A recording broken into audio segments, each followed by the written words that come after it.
Hello students, कैसे हो आप। आज हम आपका स्टैंडर्ड 9th हिस्ट्री का चैप्टर नंबर 4 स्टार्ट करने वाले हैं, ठीक है, जिसका नाम है इकोनॉमिक डेवलपमेंट। इसका ये लेक्चर नंबर 1 होने वाला है, ठीक है। तो ये लेक्चर स्टार्ट करने से पहले मैं आपको बता दूं कि मैंने आपके हिस्ट्री सब्जेक्ट का चैप्टर नंबर 1, 2 और 3 पहले ही पढ़ाकर अपलोड कर दिया है। तो अगर आपने वो चैप्टर्स नहीं देखे तो आप पहले जाकर वो देख लो, ठीक है। देखो, लास्ट चैप्टर में हमने इंडिया के कुछ इंटरनल चैलेंजेस देखे थे कि हमारे जब इंडिया हमारा इंडिपेंडेंट हुआ था तो उस समय हमारे इंडिया को कौन से इंटरनल चैलेंजेस फेस करने पड़े थे और इंडिया ने कैसे उन इंटरनल चैलेंजेस को ओवरकम किया, हमने वो सब के बारे में पढ़ा था, ठीक है। तो अभी इस चैप्टर में हम पढ़ेंगे इंडिया की इकोनॉमी कैसे डेवलप हुई, ठीक है। अभी हम उसके बारे में पढ़ेंगे, ठीक है। तो ये देखिए, यहाँ पे आपको इंट्रोडक्शन में ही पहले दे दिया है कि हम क्या क्या पढ़ने वाले हैं। We are going to study India's economic policy in this chapter, ठीक है। हम इंडिया की इकोनॉमिक पॉलिसी जो भी थी, इंडिया ने जो अडॉप्ट की थी अपने इंडिपेंडेंस में, वो हम पढ़ेंगे। This includes a study of mixed economy, ठीक है। तो देखो, 3 तरीके की इकोनॉमी होती है। एक होती है कैपिटलिस्ट इकोनॉमी, एक होती है सोशल इकोनॉमी और एक होती है मिक्स्ड इकोनॉमी, ठीक है। तो इंडिया ने मिक्स्ड इकोनॉमी लिया था। 5-year plan and their success and failures, nationalization of bank, 20-point program, mill workers strike and especially the new economic policy of 1991। तो ये जो सारी चीज़ें हैं हम इन्हें डिटेल में पढ़ने वाले हैं इस चैप्टर में, ठीक है। देखो, सबसे पहले यहाँ पे बोला था कि मिक्स्ड इकोनॉमी पढ़ेंगे, ठीक है। तो सबसे पहला टॉपिक ही आपका मिक्स्ड इकोनॉमी है, ठीक है। Brain storming about the kind of economy we would adopt after independence started much before India got independence. तो ठीक है, तो इसमें क्या बोला गया कि हमारी इंडिया कौन से टाइप की इकोनॉमी एक्सेप्ट करेगी, कैपिटलिस्ट, सोशलिस्ट या मिक्स्ड इकोनॉमी, कौन सी टाइप की इकोनॉमी हमारी इंडिया इंडिपेंडेंस के बाद एक्सेप्ट करेगी, वो उसका पहले से ही डिसाइड हो चुका था। यानी कि लोगों ने पहले ही डिसाइड कर लिया था, इंडिया के इंडिपेंडेंट होने से पहले ही लोगों ने डिसाइड कर लिया था कि हमारी इंडिया को कौन से टाइप की इकोनॉमी को अडॉप्ट करना है, ठीक है। तो our prime minister Pandit Nehru adopted the middle path rather than taking recourse to any extreme, ठीक है। तो हमारे पंडित नेहरू ने क्या किया था, जो हमारे प्राइम मिनिस्टर थे, फर्स्ट प्राइम मिनिस्टर थे हमारे इंडिया के, इन्होंने क्या देखा कि एक होती है कैपिटलिस्ट इकोनॉमी, एक होती है सोशलिस्ट इकोनॉमी और बीच में आती है मिक्स्ड इकोनॉमी। तो इन्होंने क्या सोचा कि हम राइट में भी नहीं जाएंगे, लेफ्ट में भी नहीं जाएंगे, हम रहेंगे बीच में, ठीक है। तो बीच में जो पाथ था वो था मिक्स्ड इकोनॉमी का, ठीक है। Some countries had adopted capitalism while some had adopted socialism, ठीक है। तो ये दोनों मैंने आपको बता दिया कि ये भी एक टाइप की इकोनॉमी होती है, ये कैपिटलिज्म और socialism. Each type of economy has its own benefit, ठीक है। तो देखो, हर टाइप की इकोनॉमी के पास ना खुद के बेनिफिट्स भी होते हैं और खुद के डिसएडवांटेजेस भी होते हैं, ठीक है। कैपिटलिस्ट, सोशलिस्ट, मिक्स्ड इकोनॉमी, तीनों के पास खुद के बेनिफिट्स भी हैं और डिसएडवांटेजेस भी है, ठीक है। In a capitalist system the means of production are privately owned. तो अब कैपिटलिस्ट इकोनॉमी में क्या होता है कि जो बड़े बड़े जो प्रोडक्शन हाउसेज होते हैं, यानी कि बड़ी बड़ी इंडस्ट्रीज होती है, उसे प्राइवेट सेक्टर ओन करता है, यानी कि उसे प्राइवेट इंडिविजुअल लोग उसे ओन करते हैं, उसे गवर्नमेंट ओन नहीं करती है। जो बड़े बड़े प्रोडक्शन स्केल होते हैं उन्हें नॉर्मल लोग ओन करते हैं। अगर मैं आपको एग्जाम्पल हमारे इंडिया में एग्जाम्पल दूँ तो आपने टाटा इंडस्ट्रीज़ आपने सुना होगा। टाटा इंडस्ट्रीज़ को कौन ओन करते थे, सर रतन टाटा ओन करते थे। अब तो वो नहीं रहे, तो इसीलिए अब टाटा सन्स उन्हें ओन करते हैं, है ना। अब रिलायंस आप देखोगे तो मुकेश अंबानी ओन करते हैं। वही अगर आप अडानी इंडस्ट्रीज़ आप देखोगे तो वो अडानी ओन करते हैं, ठीक है। तो ये हो गई कुछ कैपिटलिस्ट जो भी आपके इंडस्ट्रीज़ है, ये वो हो गई, ठीक है। और वही अगर मैं आपको दूँ एक सोशलिस्ट इकोनॉमी, जिसमें the means of production are owned by state in the name of society. अब सोशलिस्ट इकोनॉमी में क्या होता है कि जो भी बड़ा बड़ा प्रोडक्शन हाउसेज होते हैं उसे गवर्नमेंट ओन करती है, उसे कोई एक इंसान ओन नहीं करता, उसे गवर्नमेंट ओन करती है, ठीक है। और मिक्स्ड इकोनॉमी में क्या होता है कि जो बड़े बड़े प्रोडक्शन स्केल्स होते हैं, यानी कि बड़ी बड़ी जो इंडस्ट्रीज़ होती है, उसे प्राइवेट भी ओन करते हैं, पब्लिक भी, मतलब दोनों ओन करते हैं, दोनों के बीच में कोऑपरेशन चलते रहता है मिक्स्ड इकोनॉमी में। तो हमारी इंडिया की यही मिक्स्ड इकोनॉमी है, इसीलिए आपको इंडिया में दोनों के एग्जाम्पल आपको देखने को मिलेंगे। अभी मैंने आपको बड़ी बड़ी इंडस्ट्रीज़ का एग्जाम्पल दिया था ना, अडानी इंडस्ट्रीज़ दिया, फिर मैंने आपको रिलायंस और टाटा इंडस्ट्रीज ये सब बताया।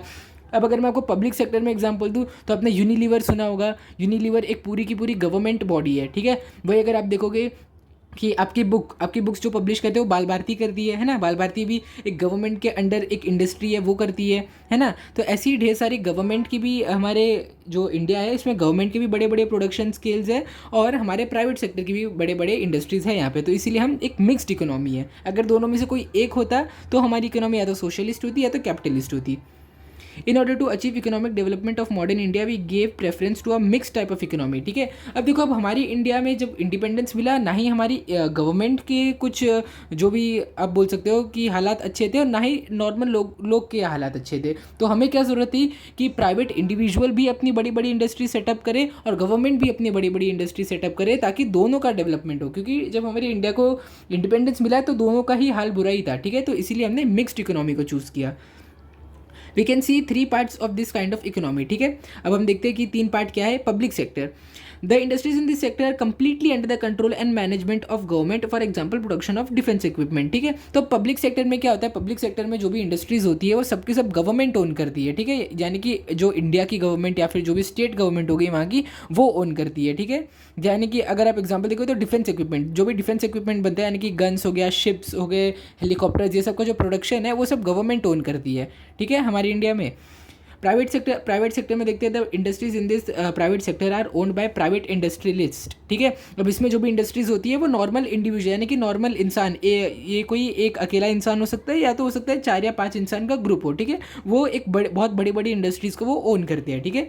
Of course the government supervises and controls them too, ठीक है। और ऐसा नहीं है कि अभी जो रिलायंस, टाटा, अडानी इंडस्ट्रीज ये सब जो अभी चल रही है, ऐसा नहीं कि सिर्फ अपने मन से चले, जो इनको करना है वो कर सकते हैं, ये कोई भी टेंडर पास करा सकते हैं, ऐसा नहीं है। इनको गवर्नमेंट से परमिशन लेनी पड़ेगी तभी जाके ये अपने मन का काम कर सकते हैं, अगर गवर्नमेंट ने इन्हें अलाउ किया है तो, ठीक है। जॉइंट सेक्टर, अब देखिए जॉइंट सेक्टर के एग्जांपल में हमारी इंडिया आती है। In this sector some industries are owned by private industrialist while some are run under government management. तो इसमें क्या होता है कि जो भी ढेर सारी इंडस्ट्रीज है, कुछ इंडस्ट्रीज नॉर्मल इंसान ओन करते हैं और कुछ इंडस्ट्रीज आपकी गवर्नमेंट ओन करती है।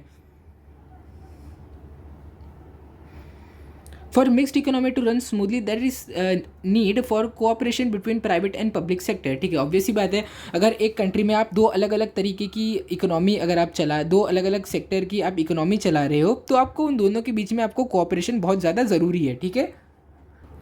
कि अगर देखो जो भी बिजनेसमैन है उसको वो सारे बिजनेसमैन को मिलकर गवर्नमेंट के साथ अच्छे से काम करना चाहिए और गवर्नमेंट को भी उन बिजनेसमैन के साथ मिलकर अच्छे से काम करना चाहिए, ताकि दोनों एक दूसरे की डेवलपमेंट करें और हमारे इंडिया में ढेर सारे बड़े बड़े इंडस्ट्री सेटअप हो और हमारी इंडिया की डेवलपमेंट हो, ठीक है। This system aims at maximisation of production and popular participation on a large scale. तो अभी इसका इस सेक्टर का मेन एम क्या है कि जितना हो सके उतनी प्रोडक्शन बढ़ाओ, उतना इंपोर्ट एक्सपोर्ट करो और हमारी इंडिया में उतनी ज़्यादा इकोनॉमी हमारी इंडिया की बढ़ाओ, ठीक है। और भी क्या इसका एक और एम था कि बहुत सारे लोग भी पार्टिसिपेट करें इस इकोनॉमी में।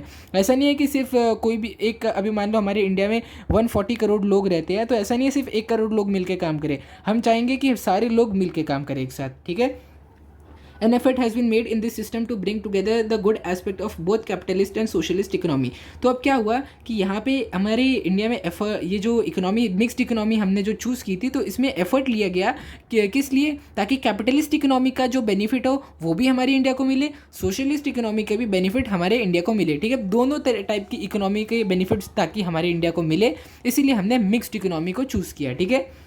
A mixed economy cannot ignore the profit motive, entrepreneurship, discipline, time bound planning etc, ठीक है। तो अब एक जो मिक्स्ड इकोनॉमी होती है वो कौन सी चीज़ों को इग्नोर नहीं कर सकती है कि प्रॉफिट सबसे ज़्यादा, देखो कोई भी इंडस्ट्री अगर सेटअप कोई कर रहा है तो वो प्रॉफिट के लिए ही कर रहा है, चाहे वो गवर्नमेंट हो या फिर वो एक प्राइवेट इंडस्ट्री हो, सबको अपना प्रॉफिट चाहिए होता है, ठीक है। तो देखो अभी मान लो कि आप एक इंडस्ट्री आपने बहुत मेहनत से सेटअप किया है और उस इंडस्ट्री से आपको प्रॉफिट ही नहीं मिल रहा है, तो क्या फ़ायदा वो इंडस्ट्री सेटअप करने का, है ना। तो मेन मोटिव होता है प्रॉफिट कमाना, ठीक है। एंटरप्रेन्योरशिप, देखो अगर एक बिजनेसमैन जो है, एंटरप्रेन्योर्स कौन होते हैं, बिजनेसमैन होते हैं, है ना। अगर एक बिजनेसमैन, अब ऐसा बोल सकते हो कि एंटरप्रेन्योर्स भी बिजनेसमैन ही होते हैं, तो अगर एक बिजनेसमैन को अच्छे से अपना बिजनेस चलाना आता है तभी वो अपने बिजनेस को डेवलप करेगा और इसका असर उसकी कंट्री में भी देखने को मिलेगा, जिससे कंट्री भी डेवलप होगी, ठीक है। तो इसीलिए बहुत ज़्यादा ज़रूरी है, एंटरप्रेन्योरशिप होना बहुत ज़्यादा ज़रूरी है हमारी मिक्स्ड इकोनॉमी में, ठीक है। डिसिप्लिन और टाइम बाउंड होना भी बहुत ज़्यादा ज़रूरी है। अभी मान लो एक कंपनी ने बोला है कि हम हमारा ये काम जो है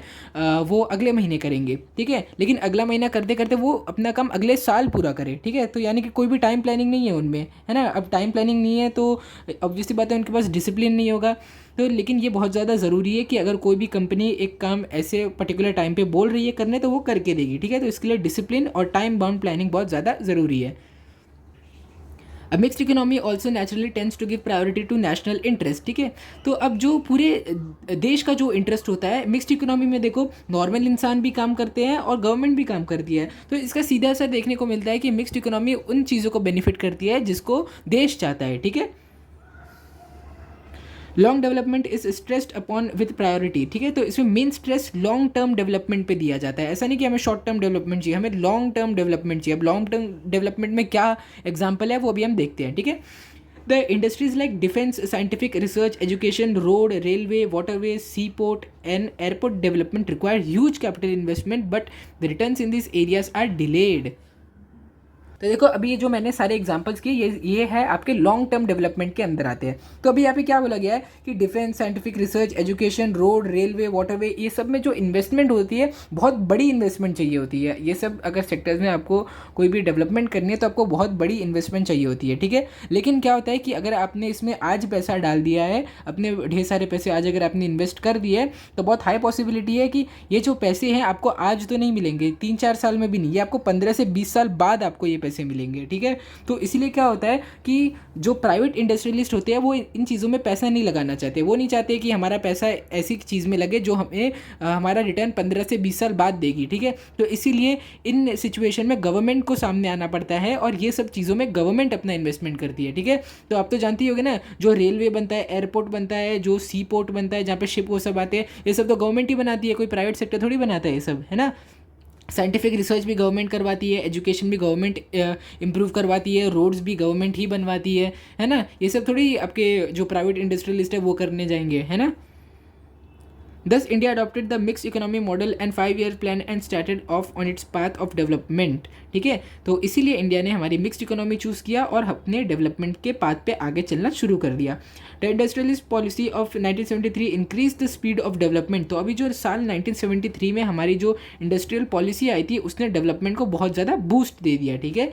Priority was given to in this policy to control the influence of heavy industries, industrial families and foreign industries and remove the imbalance in regional development. तो अब इसकी मेन प्रायोरिटी क्या थी कि जो भी इन्फ्लुएंस पड़ता है हैवी इंडस्ट्रीज, इंडस्ट्रियल फैमिलीज जो भी है, बड़ी बड़ी इंडस्ट्रियल फैमिलीज जो होती है और जो फॉरेन इंडस्ट्रीज़ है, इनका जो इन्फ्लुएंस हमारे जो कंट्री पे पड़ रहा है और कंट्री की इकोनॉमी पे पड़ रहा है, इसको सही से एकदम कंट्रोल करके रखना, ठीक है। And remove the imbalance in regional development, ठीक है। तो अभी देखो वो टाइम पे भी जब इंडिया डेवलप हुई थी तो वो टाइम पे भी महाराष्ट्र, तमिलनाडु, केरला जैसे स्टेट बाकी स्टेट से ज़्यादा डेवलप्ड थे, ठीक है। तो इसकी वजह से क्या होता था कि जो नॉर्थ ईस्टर्न स्टेट थे हमारे, जैसे कि यूपी, बिहार, मध्य प्रदेश, ये सब कम डेवलप्ड थे। तो अभी क्या हो गया कि इम्बैलेंस और थोड़ा बहुत आप बोल सकते हो कि उन दोनों के बीच में भेदभाव होने लगा, है ना। जो रीजन कम डेवलप थे वो उन लोगों के बीच में भेदभाव होने लगा। तो हमारी गवर्नमेंट का मेन एम क्या था कि ये जो रीजन है जहाँ पे कम डेवलपमेंट हुई है यहाँ पे भी डेवलपमेंट बढ़ाओ ताकि ये इम्बैलेंस जो लोगों के बीच में होता है वो कम हो जाए, ठीक है। The government focus on the development of small scale industries and cottage industry. तो ऐसा नहीं है गवर्नमेंट ने सिर्फ लार्ज स्केल बड़ी बड़ी इंडस्ट्रीज़ को ही सपोर्ट किया था। गवर्नमेंट ने क्या किया कि स्मॉल स्केल और कॉटेज इंडस्ट्रीज़ भी डेवलप होनी चाहिए, ठीक है। अगर मैं आपको एग्जाम्पल दूँ स्मॉल स्केल और कॉटेज इंडस्ट्रीज़ का, तो इसका एग्जांपल होगा कि अगर आपने कभी भी चिप्स का, जो केले के चिप्स नहीं आते, केले के चिप्स आते हैं ना पैकेट में, कभी कभी ऐसे पतले पतले कटे हुए रहते हैं, है ना, वो आपने ज़रूर खाया होगा। तो वो जो केले के चिप्स होते हैं वो लोगों के घर से बन के आते हैं, है ना। अब वो क्योंकि लोगों के घर से बन के आते हैं यानी कि वो छोटी जगह से बन के आते हैं, ऐसा कोई बड़ी सी फैक्ट्री से बन के नहीं आते हैं, है ना। तो इसके लिए वो एग्जाम्पल हो जाएंगे कॉटेज और स्मॉल स्केल इंडस्ट्रीज़ के, ठीक है। Government also started paying more attention to cooperative sector. अब कोऑपरेटिव सेक्टर में भी गवर्नमेंट ने बहुत ज़्यादा अटेंशन पे करना स्टार्ट कर दिया। क्यों कर दिया? क्योंकि कोऑपरेशन पब्लिक सेक्टर और प्राइवेट सेक्टर के बीच में बहुत ज़्यादा ज़रूरी है ना। क्योंकि मिक्स्ड इकोनॉमी में दोनों साथ में मिलकर काम करते हैं, वो तो हमने यहाँ शुरू में ही देख लिया था, ठीक है। अब देखते हैं 5 ईयर प्लान कैसे कैसे हमारा बना, ठीक है। क्योंकि यही 5 ईयर प्लान ने हमारे इंडिया के इंडिपेंडेंस के टाइम पे, इंडिपेंडेंस के बाद बहुत ज़्यादा इंपॉर्टेंट रोल प्ले किया था हमारी इकोनॉमी को बूस्ट करने के लिए, ठीक है। The colonial power had exploited India economically, ठीक है। अभी जो ब्रिटिश जो कॉलोनियल सिस्टम था वो लोग आके कॉलोनाइज कर दिए थे हमारे इंडिया को। तो इस चक्कर में क्या हुआ था कि हमारे इंडिया को की इकोनॉमी उन्होंने एकदम डाउन कर दी थी। क्यों हो गई थी? क्योंकि हमारे इंडिया के ढेर सारे रिसोर्सेज वो छीन के लेके चले गए थे, ठीक है। The country faced severe problems like poverty, unemployment, population growth, low standard of living, low productivity of agriculture and industries and backwardness in the field of knowledge, science and technology. तो इसकी वजह से, क्योंकि वो हमारे सारे के सारे रिसोर्सेज हमसे लेके चले गए थे, तो हमें बहुत सारी प्रॉब्लम्स का फेस करना पड़ा, जैसे कि गरीबी हो गया, अनएम्प्लॉयमेंट यानी कि बेरोज़गारी बढ़ गई, पॉपुलेशन में बहुत ज़्यादा बड़ी ग्रोथ आ गई हमारी, अचानक से पॉपुलेशन एक्सप्लोजन हो गया, है ना। लोगों के रहने के स्टैंडर्ड बहुत कम हो गए। फिर जो भी हमारी फसल थी उसकी प्रोडक्टिविटी बहुत ज़्यादा कम हो गई थी, इसकी वजह से खाने पीने की कमी हो गई थी, है ना। And industries and backwardness in the field of knowledge, फिर हमारी कंट्री में वो टाइम पे इंडस्ट्रीज भी बहुत ज़्यादा कम थी, और फिर जो हमारे पास नॉलेज भी वो टाइम पे बहुत ज़्यादा कम थी, क्योंकि वो हमें सिर्फ एक्सप्लॉइट कर रहे थे, हमें नॉलेज नहीं दे रहे थे, इसलिए हमारी नॉलेज भी वो टाइम पे बहुत ज़्यादा कम थी साइंस और टेक्नोलॉजी में, ठीक है। Planning was essential to solve this problem. तो अब ये जो ढेर सारी प्रॉब्लम्स थी, इन सारी प्रॉब्लम्स को सॉल्व करने के लिए प्लानिंग करना बहुत ज़्यादा ज़रूरी था, ठीक है। India establish the planning commission in 1950 with prime minister Pandit Jawaharlal Nehru as its chairman, ठीक है। तो अब इंडिया ने क्या किया, एक प्लानिंग कमीशन बनाया, जो यही प्लानिंग कमीशन ढेर सारे प्लान बना रहा था, ताकि वो इन सारे जो भी हमने अभी यहाँ पे जो भी सारे हमारे इंडिया के प्रॉब्लम्स पड़े, ये प्रॉब्लम सारे निकल जाए, ठीक है। तो इसके लिए एक प्लानिंग कमीशन बना साल 1957 में पंडित जवाहरलाल नेहरू के अंडर में, ठीक है, क्योंकि इस प्लानिंग कमीशन के चेयरमैन थे हमारे पंडित नेहरू, ठीक है। It formulated India's 5-year plan that included rural and agricultural development, balanced industrialization, provision for a minimum standard of living and economic development, ठीक है। तो अब इस 5-year प्लान ने क्या किया कि रूरल और एग्रीकल्चरल डेवलपमेंट पे फोकस किया। रूरल यानी कि गांव में जो भी डेवलपमेंट है उसका फोकस करना, गांव साइड के एरियाज़ में। एग्रीकल्चर यानी कि जो भी आपकी खेती बाड़ी होती है उससे रिलेटेड डेवलपमेंट होनी चाहिए, ठीक है। बैलेंस इंडस्ट्रियलाइजेशन एक बैलेंस तरीके से होनी चाहिए, इंडस्ट्री सेटअप होनी चाहिए। Provision for minimum standard of living, और लोगों को इतना पैसा मिलना चाहिए, इतनी जॉब मिलनी चाहिए ताकि वो एक मिनिमम स्टैंडर्ड बना पाए अपनी लिविंग का, और अपनी बेसिक जो भी रिक्वायरमेंट है उसको मीट कर पाए, ठीक है। It focused on people's participation and individual development in formulation and implementation of the 5-year plan। तो अभी जो 5-year plan को फॉर्मुलेट किया गया था और इम्प्लीमेंट किया गया था, तो इसमें मेन फोकस क्या था कि लोग इसमें पार्टिसिपेट करें, है ना। अब ऐसा तो नहीं है कि अगर आप घर पे बैठे रहोगे और आप बोलोगे मुझे जॉब नहीं मिल रही है ना, तो इसमें गलती किसकी होगी, आपकी होगी। तो इसमें इस पर भी फोकस किया गया कि लोग पार्टिसिपेट करें और फिर उनको बहुत अच्छी जॉब मिले और उनकी फैमिली की और उनकी पर्सनल इंडिविजुअल डेवलपमेंट हो, ठीक है। Fundamental principle of planning. A general principle of planning is the proportionate distribution of resources of a country and appropriate use of human resources to fulfill the needs of people. तो देखो ये जो हमारा जो planning commission बना था, इसका एक मेन एम क्या होना चाहिए कि एक प्रोपोर्शनेट डिस्ट्रीब्यूशन हो रिसोर्सेज का, ठीक है। तो अभी हमारी कंट्री में ढेर सारे रिसोर्सेज होते हैं। अब ये रिसोर्सेज कोई जगह पे बहुत ज़्यादा मिलते हैं और कोई जगह पे बहुत कम मिलते हैं, ठीक है। अब मान लो कि जो महाराष्ट्र है यहाँ पे एक कॉपर नाम का जो लोहा है बहुत ज़्यादा मिलता है, ठीक है। और बाकी स्टेट्स में ये कम मिलता है ना। लेकिन बाकी स्टेट्स में भी कॉपर की ज़रूरत है, कॉपर की ज़रूरत तो हर जगह होती है। तो क्या करो, एक अच्छे से एक डिस्ट्रीब्यूशन का तरीका बनाओ जिससे जो कॉपर महाराष्ट्र में तो मोर देन सफिशिएंट है, लेकिन अब जो कॉपर बच रहा है उसको आप अलग अलग स्टेट्स में भी भेज दो ताकि उनके कॉपर के रिक्वायरमेंट्स पूरे हो जाए और फिर उनके भी डेवलपमेंट हो, ठीक है। तो ये मैंने आपको एक एग्जांपल दिया है। ऐसे ढेर सारे रिसोर्सेज अलग अलग जगह पे, कहीं पे ज़्यादा होते हैं कहीं पे कम होते हैं, तो इसको प्रॉपरली डिस्ट्रीब्यूट करो सारे रीजन्स में ताकि सबको अपनी नीड के हिसाब से रिसोर्सेज मिले। And appropriate use of human resources. अब जो ह्यूमन रिसोर्सेज यानी कि जो ह्यूमन लेबर, ह्यूमन पावर है, उसका भी आपको अच्छे से यूज़ करने आना चाहिए, ठीक है। Goals of plans. The general goals of economic planning of India are as follow, ठीक है। अब जो इकोनॉमिक प्लानिंग कमीशन बनाता है उसके जनरल गोल्स क्या थे उसको हम देखेंगे यहाँ पे, ठीक है। Increase in national income. अब जो लोगों की नॉर्मल आमदनी होती है उसमें एक इंक्रीज लाओ। ऑब्वियसली बात है, जब आप लोगों की आमदनी में इंक्रीज लाओगे तो उनकी लिविंग स्टैंडर्ड भी बढ़ेगा। Bring about rapid industrialisation by focusing on the basic industries, ठीक है। अब ढेर सारी इंडस्ट्रीज को रैपिडली इंडस्ट्रियलाइज करो और ढेर सारी इंडस्ट्रीज सेटअप करो, ठीक है। और बेसिक इंडस्ट्रीज पे भी बहुत ज़्यादा इंपॉर्टेंट फोकस डालकर, ठीक है। Bring about an increase in agricultural production so that the country becomes self-sufficient in food grain production। अब जो एग्रीकल्चरल प्रोडक्शन हमारी कंट्री में जो भी खेती बाड़ी होती है उसमें एक बूस्ट लाओ, एक इंक्रीज लाओ, और फिर उससे क्या होगा कि हमारी कंट्री सेल्फ सफिशिएंट बन जाएगी और जो फूड ग्रेन्स है वो हमें बाकी दूसरी कंट्री से एक्सपोर्ट कराने की ज़रूरत नहीं पड़ेगी, ठीक है। Use of human resource in the country optimally by making increase unemployment opportunities available in India, ठीक है। तो अब जो इंडिया के ह्यूमन रिसोर्सेज है इसको एक बहुत अच्छे ऑप्टिमल एफिशिएंट तरीके से यूज़ करो ताकि जो भी हमारा यूथ है, जो अनएम्प्लॉयड यूथ है, उसको एक अच्छी जॉब मिल जाए, ठीक है। अभी कोई कंट्रीज ऐसी होती है ना जहाँ पे ह्यूमन लेबर बहुत ज़्यादा अवेलेबल होता है, कि कोई स्टेट, अभी मान लो यूपी और बिहार में ह्यूमन लेबर बहुत ज़्यादा अवेलेबल है, ठीक है। अब ये जो ह्यूमन लेबर वहाँ पर मोर देन सफिशिएंट लोग वहाँ पे लेबर के फॉर्म में हैं। लेकिन अभी देखो महाराष्ट्र केरला जैसे भी या जगह पे हो सकता है कि लेबर की ज़रूरत पड़े, तो आप उन लोगों को वहाँ से महाराष्ट्र बुलाओ। गवर्नमेंट को ये करना चाहिए कि वहाँ से आप महाराष्ट्र केरला तमिलनाडु ये सब जगह पे आप उनको बुलाओ और ह्यूमन रिसोर्सेज का अच्छे से यूज़ करो, ठीक है, और उनको अच्छी जॉब दो, ताकि वो जो अपनी कंट्री में रह के वो अपने स्टेट में वो अनएम्प्लॉयड थे, वो दूसरे स्टेट में आके एम्प्लॉयमेंट उनको मिल जाए और उनका लिविंग स्टैंडर्ड बढ़े, ठीक है। Remove in equality with earning and wealth, ठीक है। अब जो भी सैलरी लोगों को मिलती है वो कास्ट और उनके जेंडर के बेसिस पे नहीं होनी चाहिए, ठीक है। मिनिमम वेज, सबको एक मिनिमम सैलरी ज़रूर मिलनी चाहिए, वो सैलरी सेम होनी चाहिए, ठीक है। क्योंकि कई बार ऐसा होता है कि बड़ी जात वाले लोगों को ज़्यादा सैलरी मिलती थी और छोटी जात वालों को कम मिलती थी, ठीक है। तो लेकिन ये नहीं होना चाहिए। Maintain stable prices of commodities, ठीक है। कमोडिटीज़ का मतलब यानी कि जो बेसिक सामान आप जो खरीदते हो, राशन खरीदते हो, उसका प्राइस एकदम सेम रहना चाहिए। ऐसा नहीं कि अगर आज आपको 40 रुपये की 1 किलो शक्कर मिल रही है तो अगले साल वो 60 या 70 रुपये की हो जाए। कम से कम 3 या 4 साल तक वो शक्कर का प्राइस एकदम स्टेबल 40 रुपये ही रहना चाहिए, ठीक है। Bring the growth in population by under control by family planning, ठीक है। तो अब क्योंकि वो टाइम पे इंडिया की पॉपुलेशन, वैसे तो आज भी इंडिया की पॉपुलेशन बहुत रैपिडली ग्रो कर रही है, तो इसके लिए एकदम अच्छे से फैमिली प्लानिंग करनी चाहिए ताकि हमारी इंडिया की जो पॉपुलेशन है वो कंट्रोल पे रहे। Improve the standard of living by eradicating poverty, ठीक है। अब गरीबी को हटाकर लोगों के लिविंग स्टैंडर्ड को भी बढ़ाना चाहिए, है ना। डेवलप सोशल सर्विसेज, अब सोशल सर्विसेज भी बहुत ज़्यादा इंपॉर्टेंट है। जो नॉर्मल लोगों के लिए सोशल सर्विस बहुत इंपॉर्टेंट होती है।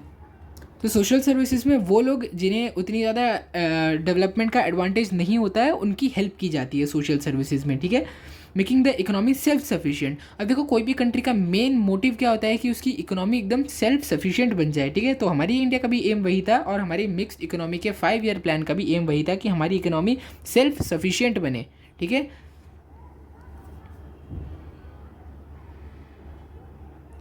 चलो भी आगे देखते क्या दिया फर्स्ट 5 ईयर प्लान की, अभी हम शुरुआत करते हैं। तो फर्स्ट 5 ईयर प्लान में क्या हुआ था, the expenditure in this plan was primary on agriculture, social development, irrigation, flood control, sources of energy, rural and small industries, heavy industries and mineral transport and communication, education and health. तो in short इसमें जो भी खर्चा, मतलब कि इसका जो भी बजट था, इसका सारा खर्चा कहाँ जा रहा था, सोशल डेवलपमेंट में खर्चा जा रहा था, ठीक है। अब वो सोशल डेवलपमेंट कैसे हुई, ऑब्वियसली बात है, अगर आप एग्रीकल्चर पे फोकस करोगे तो हमारे इंडिया का सोशल डेवलपमेंट होगी, है ना। देखो सोशल डेवलपमेंट पे भी यहाँ पे खर्चा किया गया, इरिगेशन पे किया गया, फ्लड कंट्रोल पे किया गया, सोर्सेज ऑफ एनर्जीज़ पे किया गया, रूरल और जो स्मॉल इंडस्ट्रीज़ थी उनकी डेवलपमेंट पे फोकस किया गया, जो बड़ी बड़ी हैवी इंडस्ट्रीज़ और मिनरल्स थे उनकी रिसर्च पे यहाँ पे खर्चा किया गया, transport and communication, education, health, ये सब चीज़ों पे भी यहाँ पे बहुत ज़्यादा एक्सपेंडिचर हुआ था, ठीक है। तो इन शॉर्ट इसमें नॉर्मल लोगों की डेवलपमेंट पे फोकस किया गया था। फर्स्ट 5 ईयर प्लान जो था उसमें लोगों की डेवलपमेंट पे फोकस किया गया था, ठीक है। This plan consisted measures to lay foundation of planned economic development. तो अब इसने जो फर्स्ट 5 ईयर प्लान था इसने एक फाउंडेशन बना दी थी। हमारा जो प्लान्ड इकोनॉमिक डेवलपमेंट का जो प्लान था हमारा, इसकी एक फाउंडेशन इस फर्स्ट 5 ईयर प्लान ने बना दी थी। वो फाउंडेशन कैसे बनाई थी, इन सब चीज़ों पे सबसे ज़्यादा प्राइमरी फोकस करने के बाद, ठीक है। अब देखते हैं सेकेंड 5 ईयर प्लान में क्या हुआ। देखो अभी जो सेकेंड 5 ईयर प्लान था जिसकी ड्यूरेशन 1956 से 1961 तक चली थी, इसके बहुत बड़े बड़े और एम्बिशियस गोल थे, ठीक है। अब वो गोल्स क्या थे हम देखते हैं। देखो आयरन और स्टील इंडस्ट्रीज जो दुर्गापुर में, वो बहुत बड़ी बड़ी आयरन और स्टील इंडस्ट्रीज सेटअप हुई, ठीक है। अब ऑब्वियसली बात है जब आयरन और स्टील इंडस्ट्रीज सेटअप होंगी तो हमारे इंडिया का इंपोर्ट और एक्सपोर्ट बढ़ेगा, और इंपोर्ट और एक्सपोर्ट बढ़ेगा तो ऑब्वियसली बात है हमारी इंडिया की इकोनॉमी बढ़ेगी, ठीक है। भिलाई और राउरकेला में भी ये आयरन और स्टील की इंडस्ट्री सेटअप हुई थी, ठीक है। Chemical fertilisers plant at Sindri, ठीक है। अब केमिकल फर्टिलाइजर जब आप अच्छे से डेवलप करोगे तो ऑब्वियसली बात है कि एग्रीकल्चर में आप उसको यूज़ करोगे, और जब आप उसको एग्रीकल्चर में यूज़ करोगे तो आपके जो प्रोडक्शन है वो बढ़ जाएगा केमिकल फर्टिलाइजर की वजह से, है ना। Rail engine factory at Chittaranjan, ठीक है। अब रेल इंजन फैक्ट्री जो चितरंजन पे जो सेटअप हुई थी उसकी वजह से क्या होगा कि ढेर सारी ट्रेन्स बनेंगी, और ढेर सारी ट्रेन्स बनेंगी तो हमारे इंडिया का ट्रांसपोर्ट अच्छा होगा, ट्रांसपोर्ट अच्छा होगा तो लोग एक दूसरे से कनेक्ट होंगे, और लोग एक दूसरे से कनेक्ट होंगे तो हमारी इंडिया का डेवलपमेंट फास्ट होने लगेगा, है ना। Factory of railway bogies at Perambur, है ना। अब जो रेलवे, देखो मेन तो एक रेलवे का इंजन होता है, और इसके पीछे पीछे आप देखो ना जिसमें आप ट्रैवल करते हो, आप बोगीज में ट्रैवल करते हो ना, रेलवे बोगी आप बोलते हो ना, तो वो बोगीज पेरम्बूर पे बनने लगी, है ना। Ship building factory eight Visakhapatnam and other heavy industries were set up in the public sector, ठीक है। अब पब्लिक सेक्टर यानी कि पब्लिक सेक्टर आप क्या बोल सकते हो कि गवर्नमेंट वाला सेक्टर जो है, इसमें ढेर सारी ऐसी अलग अलग टाइप की इंडस्ट्री सेटअप हुई, जैसे कि जो शिप बिल्डिंग विशाखापट्टनम, ठीक है। अब देखो विशाखापट्टनम में जब ढेर सारी बड़ी बड़ी शिप्स बनेंगी तो ऑब्वियसली बात है हमारे इंडिया का इंपोर्ट बढ़ेगा, है ना, क्योंकि शिप का काम क्या होता है कि एक कंट्री से दूसरी कंट्री पर चीज़ों को इंपोर्ट करना, है ना। अब विशाखापट्टनम में जब बड़ी बड़ी शिप्स बनेंगी तो हमारा इंपोर्ट बढ़ेगा तो हमारे इंडिया में पैसा ज़्यादा आएगा, और पैसा ज़्यादा आएगा तो हमारी इंडिया की इकोनॉमी बढ़ेगी, ठीक है। Huge dams like Bhakra Nangal, Damodar, etc. were built to make water available for agriculture. This led to increase in national income. ठीक है, तो देखो अब ऑब्वियसली बात है जब आप बड़े बड़े डैम्स बनाओगे, जैसे कि भाखरा नंगल डैम और दामोदर डैम, जो भी हो सकता है कि आपने देखा हो ये दोनों डैम्स को, है ना, इसकी वजह से एग्रीकल्चर के लिए पानी बढ़ गया, ठीक है, और इसकी वजह से नेशनल इनकम बढ़ गया, क्योंकि ये सारी ढेर सारी जब आप चीज़ें इंडस्ट्रीज इन सब चीज़ों की आप सेटअप करोगे तो ऑब्वियसली बात है हमारे इंडिया का नेशनल इनकम यानी कि लोगों की नॉर्मल आमदनी बढ़ जाएगी, ठीक है। अब देखते हैं आपको थर्ड 5 ईयर प्लान में आपको क्या दिया गया है।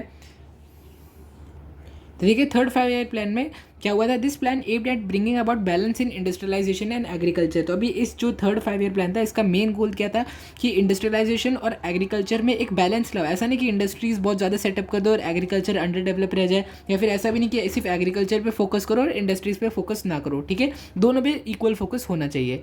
The other goal of the plan included increase in national income, heavy industry development in transport and mineral industry, elevation of poverty and to expand the opportunities for unemployment, ठीक है। तो अभी इसका मेन गोल क्या था कि national income, लोगों की जो सैलरी आमदनी है उसको बढ़ाओ, बहुत बड़ी बड़ी हैवी इंडस्ट्री सेटअप करो, और जो ट्रांसपोर्ट है ट्रांसपोर्ट को अच्छा करो। ट्रांसपोर्ट को अच्छा कैसे करोगे, जो शिप सिस्टम है यानी कि जो वाटर सिस्टम है, हमारा वाटर ट्रांसपोर्ट है उसको अच्छा करो, ढेर सारे रेलवे सेटअप करो, रोड्स बनाओ, एयरपोर्ट्स बनाओ, इसकी वजह से हमारा ट्रांसपोर्ट अच्छा होगा, ठीक है। मिनरल इंडस्ट्रीज, मिनरल जो इक्विपमेंट्स है ढेर सारा आपको एक्सपेंडिचर करना है यानी कि उस पर खर्चा करना पड़ेगा ताकि जो मिनरल इंडस्ट्रीज है उसकी डेवलपमेंट हो। एलिवेशन ऑफ पॉवर्टी, ऑब्वियसली बात है जब आप ये सारे काम करोगे तो लोगों की जो गरीबी है वो दूर होगी, है ना, पॉवर्टी मतलब गरीबी दूर करना।